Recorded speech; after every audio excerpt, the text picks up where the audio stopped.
Praise the Lord, ஹல்லேலூயா. கிறிஸ்துவுக்குள் பிரியமானவர்களே, இந்த அருமையான காலை வேளையிலும் தேவ சமூகத்துக்கு வந்தவங்க ஒவ்வொருவரையும் இயேசுவின் நேற்று நாமத்தினாலே அன்பின் வாழ்த்துக்கள். இந்த நாளிலும் பிரசங்கி 7ஆம் அதிகாரம் 8ஆம் வசனத்தை அடியேன் வாசிக்கிறேன்.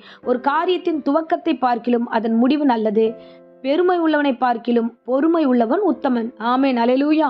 இன்ற தினத்துல தேவனாகிய கர்த்தர் நம்மிடத்துல பேச வேண்டும் என்ற விரும்பிய வார்த்தை பாருங்க. ஒரு காரியத்தின் துவக்கம் அற்பமா இருந்தாலும், ஒரு காரியம் சரியாகவே இல்லையே, நான் துவங்கின விஷயம் சரியா இல்லையே, இது எப்படி போகுமோ தெரியலையே, எனக்கு ஒரு பயமா இருக்கு, யாருமே என்னை அங்கீகரிக்கல, என்னுடைய காரியங்கள் எல்லாம் ஒன்றுமில்லாதது போல தோணுதேன்னு நீங்க ஒரு பயத்தோடு ஒரு காரியத்தை துவங்கி இருந்தீங்கன்னா நீங்க பொறுமையா காத்துருங்க. ஏன்னா அதன் முடிவு நல்லதுன்னு கர்த்தர் சொல்லுகிறார். ஆமென், அல்லேலூயா. ஸோ இந்த இடத்துல வேதத்தில் நம்ம வாசிக்கும் போது ஒரு காரிய துவக்கம் எப்படி இருக்கணும் அப்படின்றதுனா பார்க்கல, முடிவு நல்லதா இருக்கணும். துவக்கத்தை நிறைய பேர் ஆர்ப்பாட்டமாக ஆரம்பிச்சவங்களாம் நிறைய பேர் இருக்காங்க.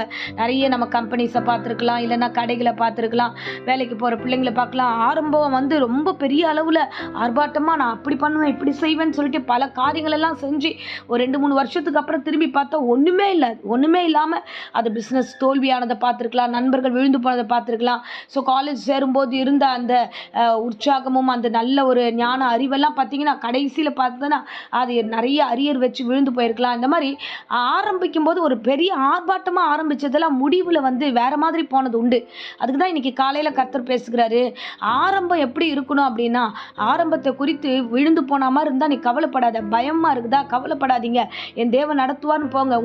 உங்களுக்கு சரியான அங்கீகாரம் யாருமே கொடுக்கலையா, உங்களை யாருமே அக்செப்ட் பண்ணலையா, இதை நீங்கள் பண்ணுற வியாபாரமாகட்டும், நீங்கள் போகிற காலேஜின் காரியமாகட்டும், இல்லை உங்களை தனிப்பட்ட பர்சனல் விஷயத்தில் நான் இப்படி செய்ய போகிறேன் நீங்கள் ஷேர் பண்ணும்போது அதை யாருமே கண்டுக்காதது மாதிரி இருக்கலாம். இல்லை உங்கள் சொந்த பந்தங்களே இவங்க தேறி மேலே வரப்போகிறான், இவெல்லாம் வரவே மாட்டான், இந்த மாதிரி உடம்பை வச்சுக்கின்னு இவன் எப்படி வெளியில் வர முடியும் அப்படின்னு உங்களை குறித்து அற்பமாக நினைக்கட்டும்.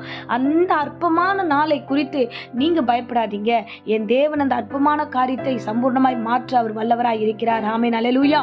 ஒரு காரியத்தின் துவக்கம் அற்பமாக இருக்கலாம். அப்படிதான் வேதத்தில் யோசேப்பு கூட பிறந்த அவருடைய சகோதரர்கள் என்ன நடந்தது அப்படின்னு பார்த்தீங்கன்னா, அவனை அற்பமாய் எண்ணினார்கள், அவனை தூக்கி அவனை விற்று போட்டார்கள், அவனை கொலை செய்த பார்த்தாங்க, அவனை தேவையில்லை அப்படின்னு சொல்லிட்டு அவனை இக்னோர் பண்ணாங்க அவங்க சகோதரர்கள். ஆனால் அந்த சகோதரருக்கு மத்தியில் முடிவு எப்படி இருந்து தெரியுமா? எந்த சகோதரர்கள் அவனை தூக்கி போட்டார்களோ அந்த சகோதரர்களை அவன் கால்களில் விழும்படியாக எகிப்து தேசத்தில் அவனை தேவனாகிய கர்த்தர் யோசேப்பை உயர்த்தி வைத்திருந்தார். அவன் காலின் கீழ் அவன் சகோதரர்கள் விழுந்து கிடந்தார்கள். ஸோ துவக்கத்தை குறித்து நீ பயப்படாதீங்க. துவக்கம் இந்த உலகம் அங்கீகரிக்காது. இந்த துவக்கத்தின் காரியங்களை எல்லாருமே நம்மளை ஒடுக்குவாங்க, நம்மளை பலவீனப்படுத்துவாங்க, சில குழப்பத்தில் நம்மளை தள்ளிடுவாங்க, நம்ம பண்ணுறது தப்புன்ற மாதிரியே சூழ்நிலைகள் இருக்கும். ஆனால் நீங்கள் பொறுமையாக இருங்க, சகிப்புத்தன்மையோடு இருங்க, அமைதலாக இருங்க.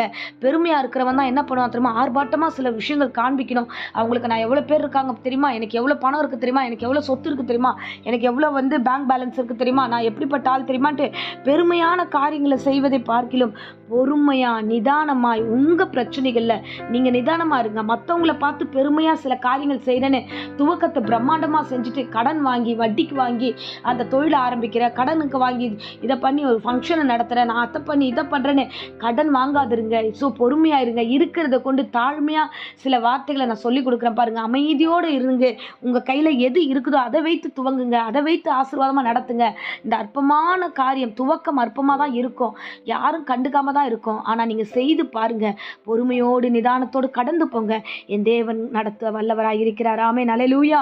ஸோ நாம் உணர்ச்சி வசப்படக்கூடாது. பெருமையானவங்க எல்லாம் நிறைய செய்கிறாங்களே, அதனால் நம்ம செய்யணும் அப்படின்னு சொல்லிட்டு அவசரப்பட்டு உணர்ச்சி வசப்பட்டு டக்குன்னு எடுத்து ஒரு முடிவு எடுத்து நம்ம தப்பாக போய் நம்ம ஒரு காரியத்தில் இறங்கக்கூடாது. பொறுமையாக நிதானமாக, துவக்கம் சரியில்லைன்னு தெரியுது, அப்போ பொறுமையாக ஆண்டவர் உயர்த்துவார், நம்மளை நடத்துவார்.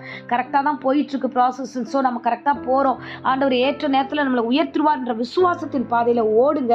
ஒரு உயர்வை உங்கள் கண் காணும் கர்த்தர் உங்களை நடத்துவார். ஆமென், அல்லேலூயா. அதுதான் ஒரு காரியத்தின் துவக்கத்தை வேணாம், துவக்கத்தை காட்டிலும் எப்படிப்பட்ட தெரியுமா, அதன் முடிவுக்காக காத்துருங்க. உங்களை கர்த்தர் உயர்த்துவார். ப்ரே பண்ணிட்டு ஆரம்பிக்கிற எல்லாத்தையும் சம்பூர்ணமாய் ஆசீர்வதிப்பார். அதனால பயம் இல்லாம தேவ சமூகத்தில் உங்களை ஒப்பு கொடுங்க. அமைதியோடு இருங்க, பொறுமையோடு இருங்க. ஸோ தேவன் உங்களை வழி நடத்த ஒரு வல்லமுள்ள தேவனா இருக்கிறார். அதனால முடிவை பார்க்கலாம். இந்த ஆரம்பத்தை குறித்து கலங்காம, மற்றவர்களை பார்த்து நீங்களே தப்பா முடிவு எடுத்துட்டு தப்பான வழியில போகாம பொறுமையாய் நிதானமாய் போகிற பாதையில பொறுமையா போங்க. கர்த்தர் நடத்துவார். இப்போதும் அடியேன் உங்களுக்காக ஜெபிக்கிறேன். அன்பு ரட்சகா, இந்த அருமையான தருணத்துல யோசேப்பை போல கர்த்தாவே தன் சகோதரர்களால் தள்ளப்பட்டவனா இருந்தாலும் ஆண்டவரே அவன் பொறுமையோடு ஆண்டவரே எல்லா காரியத்திலையும் ஆண்டவரே அவன் சகிப்புத்தன்மையா இருந்தான். முடிவு சம்பூர்ணமாய் அவனை ஆசீர்வதித்து நடத்தினது போல இந்த நேரத்தில் இந்த பிரசங்கத்தை கேட்ட ஒவ்வொரு பிள்ளைகளுடைய குடும்பத்தையும் ஆசீர்வதிங்க. ஆவியானவர் தாமே பொறுப்பெடுத்துக்கொள்ளும் அதிசயங்களை காண செய்யும். இந்த துவக்கம் அற்பமா இருந்தாலும் முடிவு சம்பூர்ணமா இருக்க போதுக்காய் ஸ்தோத்திரம். ஆசீர்வதிங்க, வழி நடத்துங்க. இப்பொழுதும் வியாதியோடு பலவீனத்தோடு யாராகிலும் இந்த பிரசங்கத்தை கேட்டுக்கொண்டிருந்தா ஆண்டவர் ஒவ்வொருவருக்கும் பூரண சுகத்தையும் ஆரோக்கியத்தையும் கர்த்தர் கட்டளையிடும் வழி நடத்தும். இயேசுவின் நேற்று நாமத்தில் ஜெபித்து ஆசீர்வாதத்தை ஒப்பு கொடுக்கிறேன் ஜீவனுள்ள நல்ல பிதாவே. ஆமேன், ஆமேன். Praise the Lord. God bless you.